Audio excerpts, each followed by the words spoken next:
My dear friends, how many times perhaps we've heard it from our own lips or from the lips of those around us, we have heard the words, enough is enough. Perhaps you and I have struggled with the situation we wanted to make better, and we tried and we tried and we tried, and we had enough. Or a relationship you and I wanted to heal, and we tried and we tried and we tried, and enough is enough.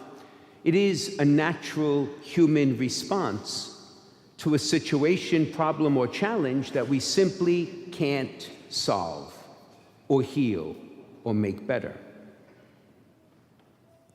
Today we are reminded that when we say enough is enough in the spiritual life, we are treading on very thin ice that can lead to major problems. We call it complacency. When we're comfortable with how we're living, we're comfortable with how we're praying, we're comfortable on how we are responding to the Lord's message, thinking we are doing enough. And whether it's the promise of the prophet Amos 2,800 years ago, or from the lips of the Lord himself, we are being warned against complacency in our spiritual life. For my friends, it would be a mistake, I think, for you and I to imagine the rich man in the gospel as some evil, malicious man. Perhaps he was a man who was trying to be good, tried to reach out, but thought he was doing enough, and enough is enough. And perhaps he did not even see Lazarus at his gate, wrapped up in his own comfortable world. And look what happened to him. So I ask you, my friends, today, this is our homework for this week. Do you now, have you ever been, or are you tempted to become complacent in the spiritual life you have in your relationship with Jesus Christ?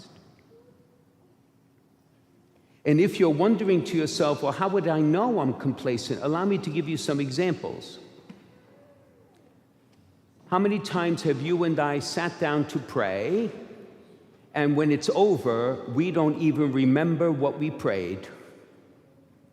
Or our prayer just becomes a habit and a routine, and we do it day in and day out, and neither our minds or our hearts are moved.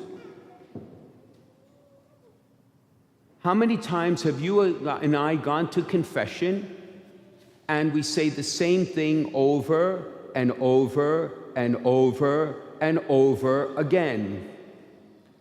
And we have no real desire to ask the question, why can I not conquer this sin? What is it I need to do more? How many times have you and I in the season of Lent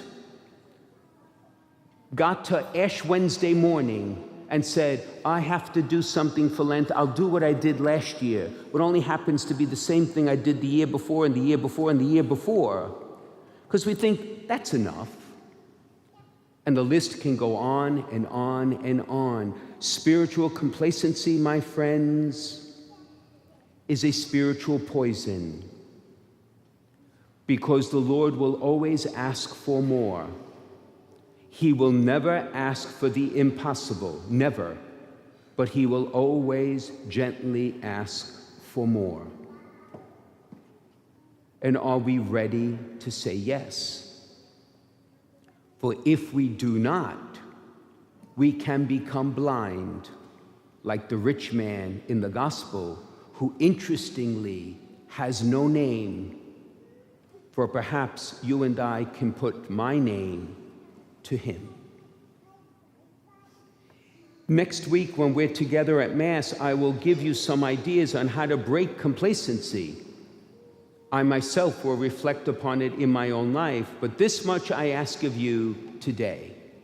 Before we can explore, you and I as sisters and brothers, how to begin to do more, there's one question you and I need to ask. Are you ready to do more? Am I ready to go beyond my complacency wherever I find it? Think about that question this week. Pray about that question, because perhaps in our own relationship with Jesus Christ, it is the first and most important question you and I have to answer honestly. For if we're comfortable being complacent, how can you and I expect a fate different than the rich man whom we have heard today in the gospel?